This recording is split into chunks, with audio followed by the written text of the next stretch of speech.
Bonjour et bienvenue, ici Douala, Cameroun.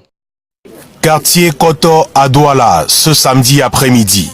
Le lieu d'un film d'horreur qui se tourne derrière les murs de cette maison à l'apparence plutôt tranquille.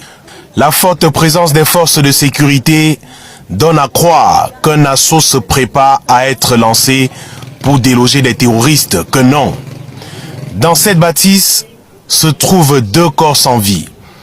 Ils y sont gardés par la propriétaire des lieux dans l'espoir d'une résurrection future. Le premier est conservé ici depuis 3 ans, selon les dits de cette dame, qui n'est autre que la sœur aînée de la défunte.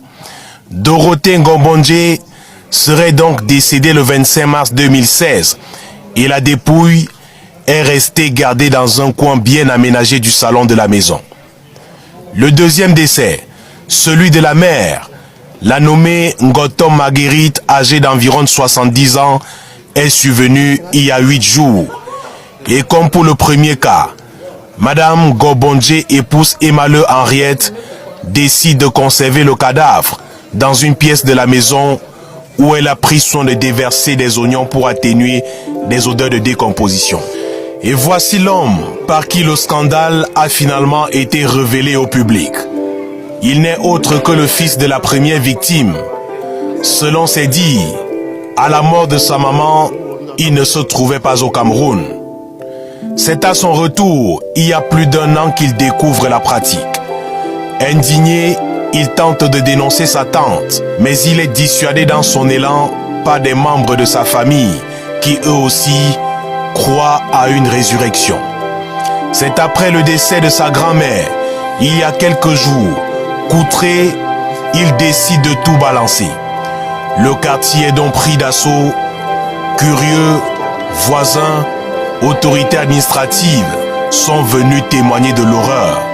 Après un tour dans la maison, en compagnie du procureur de la République, le médecin légiste pense que les 2 femmes auraient été assassinées sous réserve d'examens approfondis qui seront effectués sur les 2 dépouilles actuellement gardées à l'hôpital Akentini de Douala. Câblée en permanence sur la chaîne de télévision Emmanuel TV et jusqu'au moment où elle était conduite au commissariat du 12e arrondissement de Douala, Ngobondje, épouse Emale, continue à croire, tue comme fer, que sa sœur et sa mère vont ressusciter par un miracle de Dieu.